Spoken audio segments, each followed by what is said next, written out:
Guys, ito yung bagong TV ng DepEd. Yan, malaki yan. Pero yung nasa grade 3, ninakaw na. Ito, chinecheck ni Kapitan yung mga dito, TV sa may school. Ito, maliit to pero meron siyang support na ganyan. Oh, meron siyang bakal. Ayan. Oh, kompleto yan. Kaya hindi basta-basta mananakaw. Ang sistema rito, kung sakali man nanakawin na naman nila yung isa dito, madali lang. Kasi wala siyang support. Nanakaw kasi yung nasa grade 3. Dito tayo sa may school ngayon, chinecheck namin ni Kapitan kung anong sitwasyon. Ang eskwelahan, bakit nagkaganon. Eh may CCTV naman, kaso maano nga lang, malabo ang kwan. Malabo yung footage ng CCTV.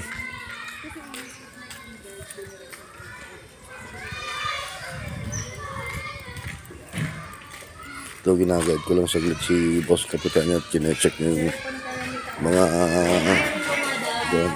mga teacher ng ano. Chinecheck niya yung eskwelahan. At wala naman daw na i-report doon. Asang banda yung CCTV?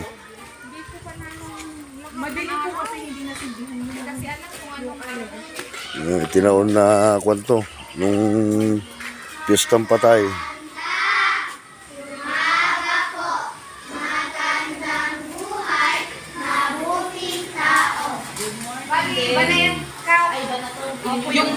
Yung malaki, yung nasa taas. Ang ninakaw. 55 inch. Grade 1. Doon sa room ko. Yung cortina po namin, kinuhula, pinangtangin. Oh. Ang galing. Maulan yung before araw. Possible, maulan. Maulan yun, ma'am. Kasi 31-1.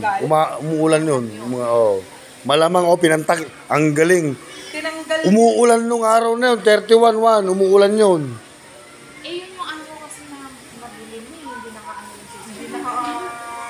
Hindi yung mga ayun, oh. Sayang naman, oh.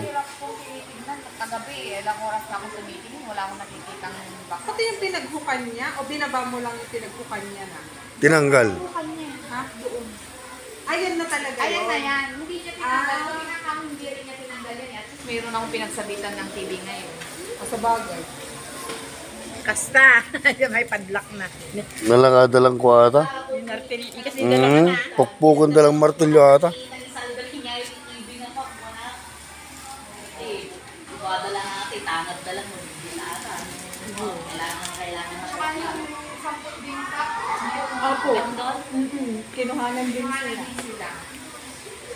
Simple na ano. Hindi lang natin alam kung sabay na kailan.